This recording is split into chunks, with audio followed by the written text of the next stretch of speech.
Hello, everybody. This is Rabbi Marcus Rubenstein.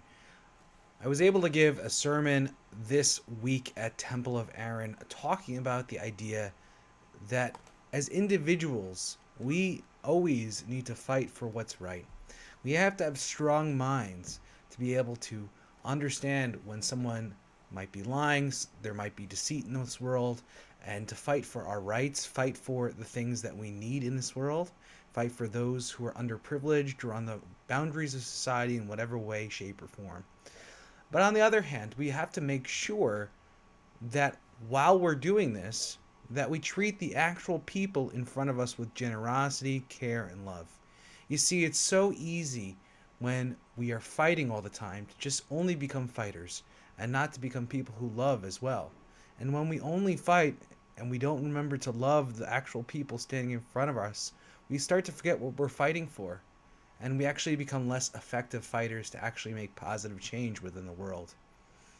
This is actually what Dr. Martin Luther King Jr. spoke about only a couple decades ago in his battle, in his civil rights battle to win more rights for the African American community and build an egalitarian and equal society.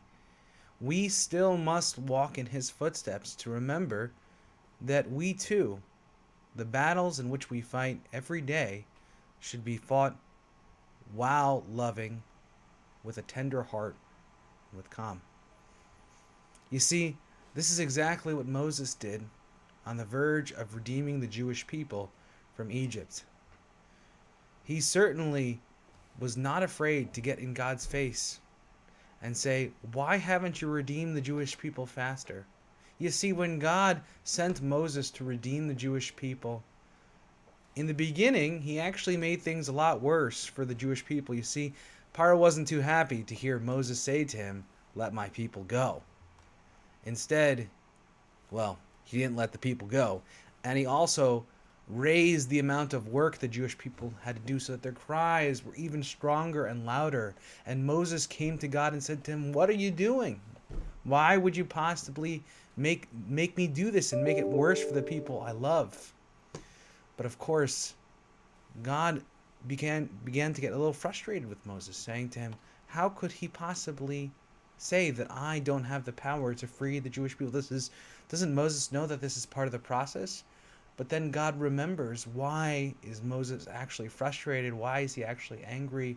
Why is he actually trying to fight in the first place? Is because he actually cares for the people in front of them. He can't bear to see the Jewish people suffer. And God remembers, and God promises then to actually truly redeem the Jewish people, revealing actually a new name for God, God's actual personal name, Yud He Vav He, right? God's personal name, in which wasn't revealed to the ancestors, to Abraham, Isaac, and Jacob before him. Because remember, Moses was actually willing to be there for the people, to care about the everyday people, to lift them up.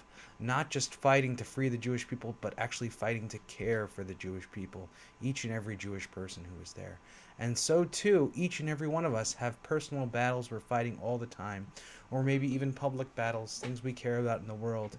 And of course, Dr. Martin Luther King Jr. and Moshe Rabbeinu would tell us we need to work, and be smart in achieving and winning those fights every day. And we have to be so smart to not fall for being deceived or being misled.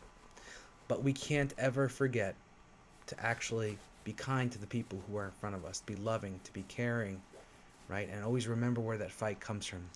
These days, so many people have remembered to fight, but many, many, many have forgotten to love.